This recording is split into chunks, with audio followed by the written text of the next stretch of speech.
दोस्तों, अगर आप और अच्छी नींद चाहते हैं तो हमारी प्यारी सी ऐप नींद को इंस्टॉल करें। इस ऐप पर आपको एक्सक्लूसिव स्लीप स्टोरीज़ मिलेंगी और आप बिना यूट्यूब प्रीमियम के भी इन स्टोरीज़ को बैकग्राउंड में सुन सकेंगे। इंस्टॉल करने के लिए आप हमारी वेबसाइट neend.app पर ज़रूर आइए और अच्छी कहानियाँ, स्लीप म्यूज़िक, कुछ टिप्स सुनने के लिए इस चैनल को सब्सक्राइब कीजिए। अगर आपको शांभवी यानी मेरे द्वारा कही गई और भी कहानी सुननी है तो कमेंट करके मुझे जरूर बताइए। लाइक, शेयर एंड सब्सक्राइब करके हमें सपोर्ट करें। नमस्कार, मैं हूं शांभवी। आज आपको सुनाते हैं डेनमार्क की लोक कथा। दुनिया के किसी भी देश की लोक कथा सुने, वह हमारे अपने देश जैसी ही लगती है।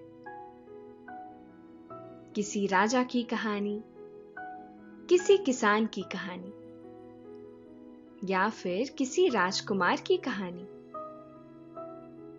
और एक राजकुमारी की कहानी।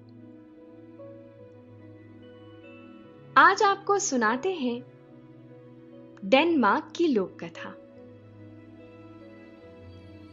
यह 11 राजकुमारों और एक राजकुमारी की कहानी है। यह सभी भाई बहन थे। एक दिन राजा नई रानी ले आए। वह रानी इन बच्चों का जरा भी ख्याल नहीं करती थी, जबकि सभी बच्चे बहुत प्यारे और सुंदर थे। एलिसा तो बहुत ही खूबसूरत थी। वह किसी संत जैसी ही सच्ची और भोली थी। एक दिन ऐसा हुआ कि रानी ने राजकुमारी एलिसा को बहाना बनाकर दूर एक गांव में किसानों के बीच रहने के लिए भेज दिया। एलिसा किसानों के बीच रहने लगी। वहां उसके पास ना तो कोई खिलौना था और ना ही कोई दोस्त, लेकिन फिर भी वह वहां खुश रहने की कोशिश करती रही। इसके बाद एक दिन रानी ने 11 राजकुमारों को बुलाया और उन्हें जादू से हंस बना दिया। सभी 11 हंस महल से दूर उड़ चले। उन हंसों के सर पर ताज था। हंसों ने अपनी बहन एलिसा को ढूंढने की कोशिश की, लेकिन वह उन्हें नहीं मिली। इसके बाद वह बादलों के साथ उड़ते हुए दूर एक जंगल के बीच बने एक सुंदर से तालाब में रहने लगे। वक्त गुजरने के साथ ही एलिसा बड़ी होती गई। रानी ने उसे 15 साल के होने तक के लिए गांव में किसानों के बीच रहने के लिए भेजा था। फिर एक दिन एलिसा 15 साल की हो गई और उसके महल में वापस आने का दिन आ गया। नई रानी उसे देखकर चौंक सी गई, क्योंकि एलिसा बहुत सुंदर और भोली थी। नई रानी ने तय किया कि वह जादू से उसे सुस्त और बुरी लड़की बना देगी। क्या नई रानी राजकुमारी एलिसा पर अपना जादू चला सकी? आगे क्या होता है इस लोक कथा में, यह हम आपको आगे सुनाएंगे। लेकिन पहले आप अपने आसपास की सारी लाइट्स ऑफ कर लीजिए। आराम से लेट जाइए। अपनी आंखें धीरे धीरे बंद कर लीजिए। अब थोड़ा सा अपने शरीर को आराम दीजिए। थोड़ा और आराम दीजिए। अपने शरीर को बिल्कुल ढीला छोड़ दीजिए। कोई टेंशन नहीं, कोई तनाव नहीं। अपने दिमाग में चल रहे सभी विचारों को, चिंताओं को त्याग दीजिए। एक शांति सी महसूस कीजिए। सारी नेगेटिव, सारी पॉजिटिव विचारों को धीरे धीरे निकाल दीजिए। हाथों को सीधा करिए और अपनी कमर के साइड में रख लीजिए। अब अपनी सांस पर ध्यान लगाइए। इसको धीमे या तेज नहीं करना है। बस ध्यान देना है कि कैसे वो आपके नाक, गले में होते हुए आपके अंदर प्रवेश कर रही है और कैसे वो आपके गले और नाक के माध्यम से वापस निकल रही है। मन शांत, एकदम शांत होता जा रहा है। आप बहुत अच्छा महसूस कर रहे हैं। खुद को काफी हल्का महसूस कर रहे हैं। हर तरफ शांति है, सुकून है, खामोशी है। सैकड़ों साल पहले डेनमार्क में एक राजा रहता था। राजा के 11 बेटे और एक बेटी थी। बेटी का नाम एलिसा था। भाई बहनों में आपस में बहुत प्यार था।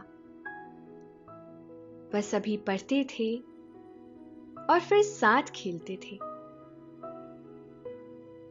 सभी 11 बेटे अपने सीने पर सोने का एक तारा लगाकर स्कूल जाते थे। वह वहां सोने की स्लेट पर हीरे की कलम से लिखते थे। सभी बच्चे बहुत सुंदर और मेहनती थे। उन्हें अपनी बुक के लेसन ऐसे याद थे जैसे वह किताब देखकर पढ़ रही हो। बच्चों से उनके पिता राजा बहुत खुश रहते थे। एलिसा भी बहुत सुंदर थी। वह एक बड़े से शीशे के सामने स्टूल पर बैठकर पढ़ती थी। उसके पास तस्वीरों वाली एक बहुत ही खूबसूरत किताब थी। वह किताब बहुत नायाब थी। उसकी कीमत राजा के आधे देश के बराबर थी। एलिसा को अपनी यह किताब बहुत पसंद थी। वह उसे रोज ही पढ़ती थी। इसी तरह से सभी बच्चों की जिंदगी अच्छे से गुजर रही थी। एक दिन राजा ने दूसरी शादी कर ली, क्योंकि इन बच्चों की मां गुजर गई थी। नई रानी बच्चों का ख्याल ही नहीं रखती थी। बच्चे भी यह सब महसूस करने लगे थे, लेकिन वह खुश रहने की कोशिश करते रहते थे। एक दिन महल में खूब बड़ी सी दावत हुई। बच्चे भी मेहमानों की खातिरदारी में लगे हुए थे। जब बच्चों के खाने की बारी आई तो नई रानी ने बच्चों को अच्छा खाना नहीं दिया। बच्चों को यह बात अच्छी नहीं लगी। एक हफ्ते बाद नई रानी ने बहाना बनाकर एलिसा को कुछ सालों के लिए एक गांव में किसानों के साथ रहने के लिए भेज दिया।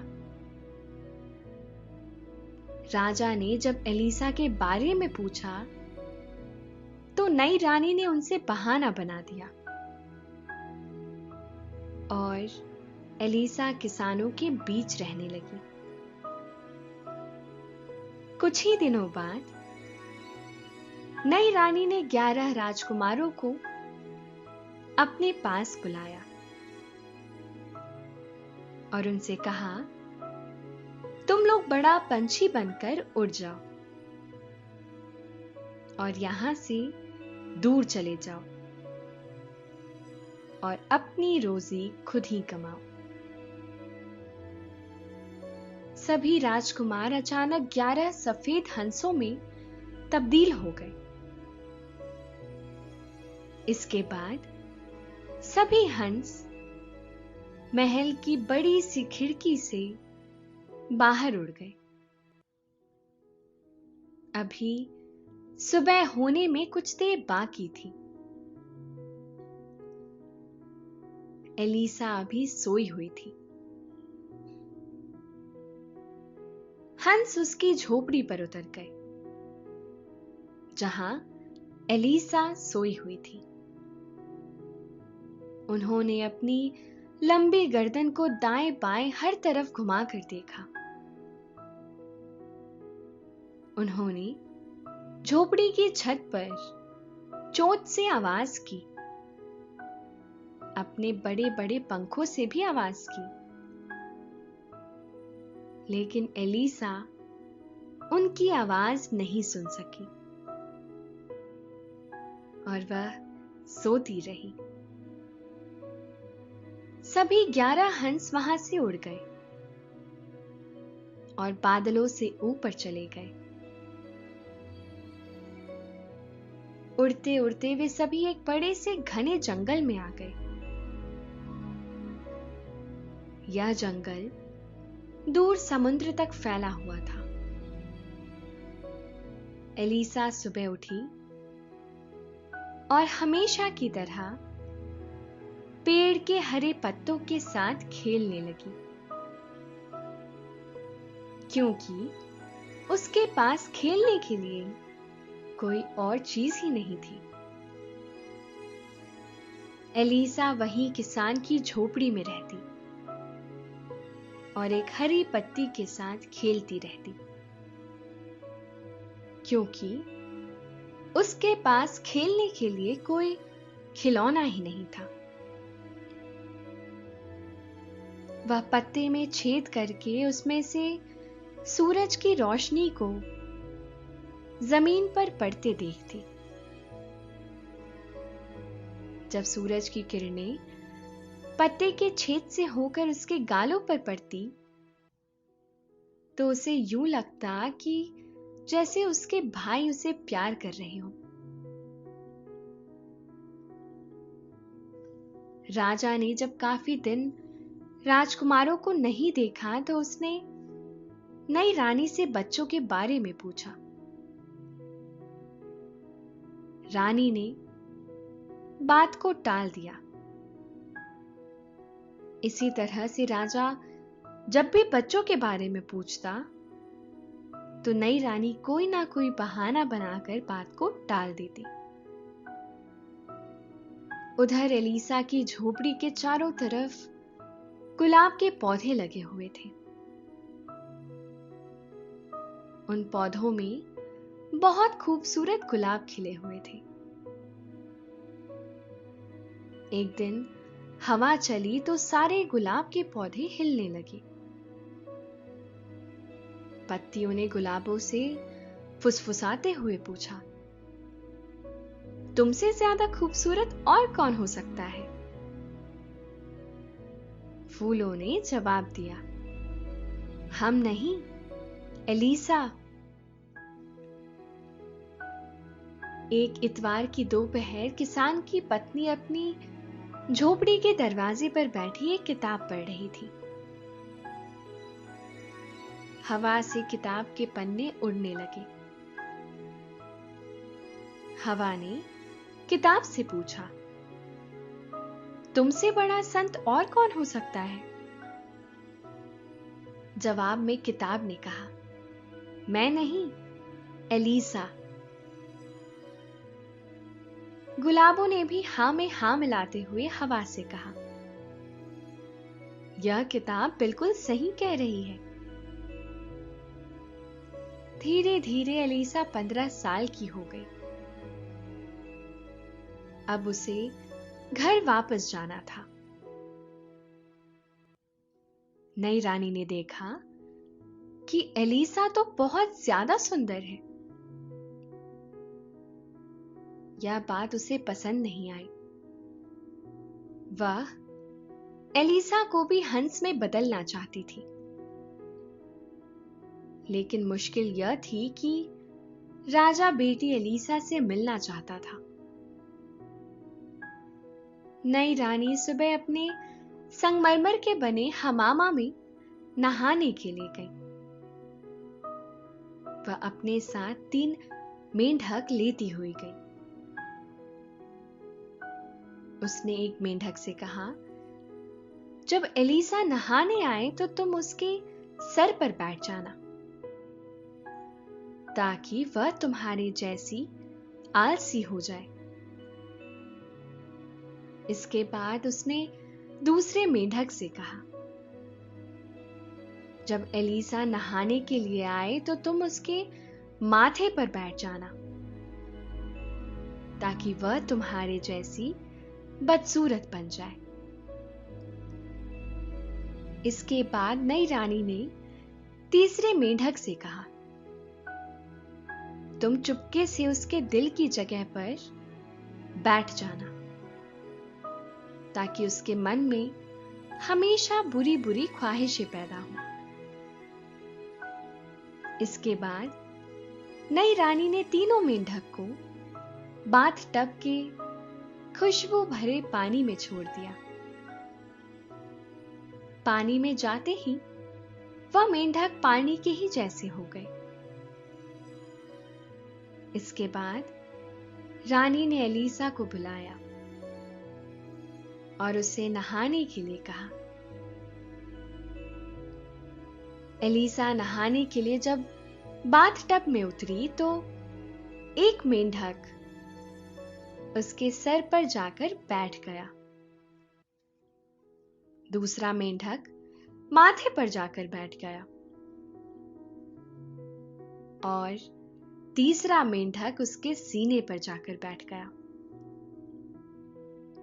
एलिसा को इन मेंढकों के बैठने के बारे में एकदम पता नहीं चला। एलिसा कुछ देर बाद जब नहाकर बाथटब से निकली तो वहां पानी में 3 फूल तैर रहे थे।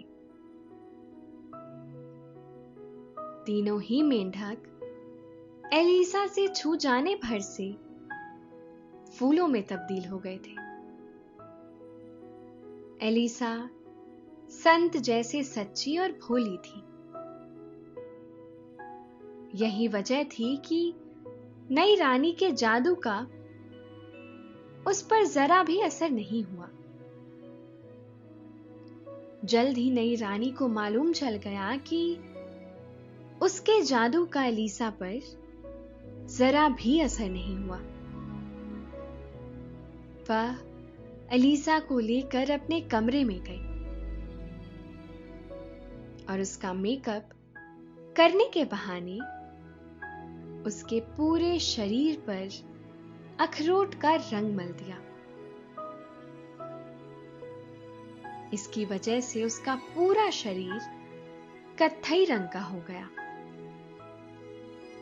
इसके साथ ही नई रानी ने एलिसा के चेहरे पर एक अजीब सी क्रीम लगा दी और उसके बाल संवारने के बजाय बिगाड़ दिए। वहां पर कोई आईना नहीं था, इसीलिए एलिसा खुद को देख नहीं सकी। लेकिन इन सब की वजह से एलिसा का रंग रूप बदल गया था। अब उसे कोई पहचान नहीं सकता था। नई रानी एलिसा को राजा के पास लेकर गई, लेकिन राजा उसे पहचान नहीं सका। उसने कहा, नहीं, यह मेरी बेटी तो नहीं है। यह सब देखकर एलिसा उदास हो गई और अपने भाइयों को याद करने लगी। वह महल से बाहर निकल आई और सारा दिन खेतों और मैदानों में घूमती टहलती रही। घूमते हुए वह काफी दूर एक जंगल में पहुंच गई। उसे इसका पता भी नहीं चला। उसके समझ में नहीं आ रहा था कि अब उसे कहां जाना चाहिए। वह सोचने लगी कि अगर उसके भाई उसके साथ होते तो वह उसे यहां से ले जाते, लेकिन उसे महल में उसके भाई कहीं भी नजर नहीं आए थे। उसने सोचा कि हो सकता है रानी मां ने उन्हें भी महल से निकाल दिया हो। एलिसा ने फैसला किया कि वह अपने भाइयों को ढूंढ कर ही मानेगी। यह सब कुछ सोचते सोचते सूरज डूब गया। वह जंगल से बाहर जाने का रास्ता ढूंढने लगी, लेकिन वह रास्ता भटक गई थी। धीरे धीरे रात घिर आई। उसने सोचा उसे रात इस जंगल में ही गुजारनी चाहिए। एक जगह पर उसे मुलायम सी घास होने का एहसास हुआ। एलिसा वहीं बैठ गई और रात की प्रार्थना करने लगी। इसके बाद वह उसी घास पर लेट गई। जंगल बहुत शांत था। धीरे धीरे हवा बह रही थी। आसपास ढेर सारे जुगनू उड़ रहे थे।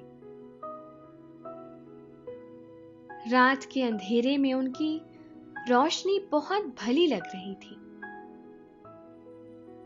उन जुगनुओं को देखते देखते एलिसा को कब नींद आ गई इस बात का उसे पता ही नहीं चला। आगे क्या होता है एलिसा के साथ? क्या वो अपने भाइयों को ढूंढ पाती है? और क्या राजा एलिसा को पहचान पाएंगे? यह सब जानेंगे 11 गूज और एलिसा के अगले भाग में, क्योंकि अब आपके भी सोने का वक्त हो गया है। निंदिया रानी बहुत चुपके से आपके सिरहाने आकर बैठ गई है। वह हौले हौले आपकी पलकों को सहला रही है। आपकी पलकें बोझिल होती जा रही है। नींद आपकी आंखों में भरती जा रही है। धीरे धीरे आप पर नींद की खुमारी छाती जा रही है। आपने अपनी दोनों आंखों को धीरे धीरे बंद कर लिया है और अब आप आहिस्ता आहिस्ता नींद की वादियों में उतरते जा रहे हैं, उतरते जा रहे हैं। शुभ रात्रि।